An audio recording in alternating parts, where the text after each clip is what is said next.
Get your ass down. Get the fuck down. You are in my video this whole time. You want the biggest piece of advice that people literally pay me for? It's this. If you cannot clearly articulate exactly why you need something in your program, take it out. If you can't clearly and precisely articulate why you're going up in weight or pressure or time, don't do it. You simply have not earned the right to do advanced techniques when you're too undisciplined to just use an extender or hang consistently for 2 months without switching programs and doing XYZ shit you read about on Reddit, or buying whatever fucking brand new shiny tool some influencer or affiliate linked because they get paid to do so. So since I've been coaching, I found myself saying a couple of things very frequently. I have said the same thing to most of my clients so many times that I'm sure that they get sick of hearing it. One of these little pervisms is this: training and recovery must exist at an equal volume and intensity for progress to continuously occur. If I go down in PE history for one thing out of all the things that I've done, I hope it's for this idea. For those of you who don't know, I'm a competitive powerlifter. I have total elite in 3 different weight classes, and I have one of the biggest squats ever performed at 242 pounds, which is 876 pounds in competition, and 905 in training, even though nobody cares about training because gym lifts don't count. My longtime training partner, who was a very successful college athlete, jokingly or not, asked me once, "How do you out squat, bench, and deadlift me when I've been training for longer than you? I spend more time in the gym than you. Every single training session, I'm heavier than you, and I take more drugs." I said, "That's easy.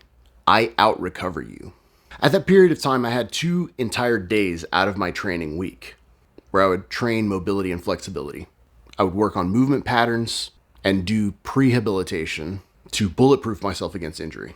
Why is this relevant to PE?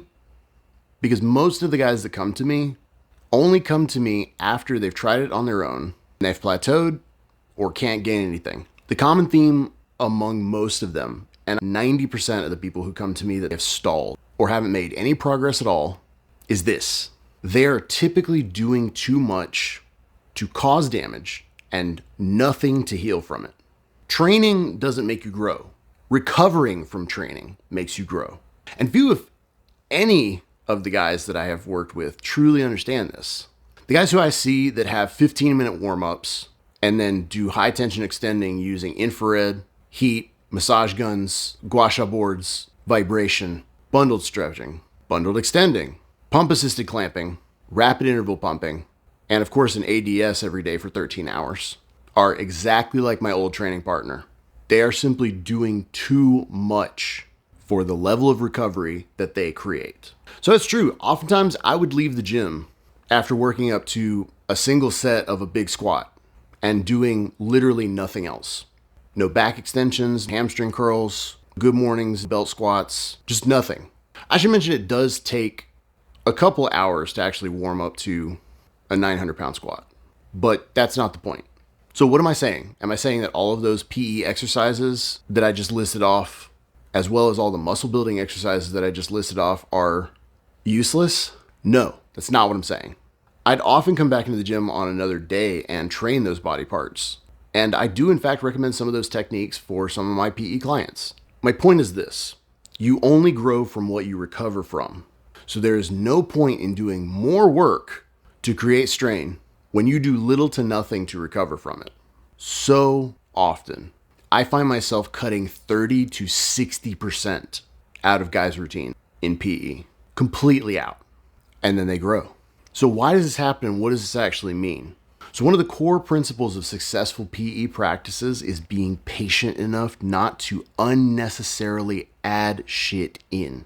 Guys start coaching with me and they want to know when we're going to add vibration or bundled extending and infrared and rapid interval pumping. And the answer is, we'll add it in when you need it. If you cannot clearly articulate exactly why you need something in your program, then take it out. You just haven't earned the right to do advanced techniques when you're too scatterbrained to just extend or hang and pump for 1 or 2 months consistently without switching from program to protocol, or doing XYZ that you read on Reddit, or buying a new tool just because you saw some YouTuber say it was, or some affiliate link it because it makes them money. I literally manufacture PE gear for a living, and I've never even suggested that buying any of my shit is a prerequisite for growth. So do you want to know what my powerlifting program was like? It was the same shit over and over consistently for 13 years. No Instagram shoes, no shit that came with a discount code or affiliate link. Most of the training that I did was detailed in Soviet strength manuals from the 1950s and 1960s. None of it was new, none of it looked cool on Instagram, none of it even sounds particularly exciting. My point is entirely this. Our training and recovery have to be of equal importance for us to progress. When your recovery fails to meet and exceed your training stimulus, you will fail to grow. So I'm interested to hear your thoughts about this.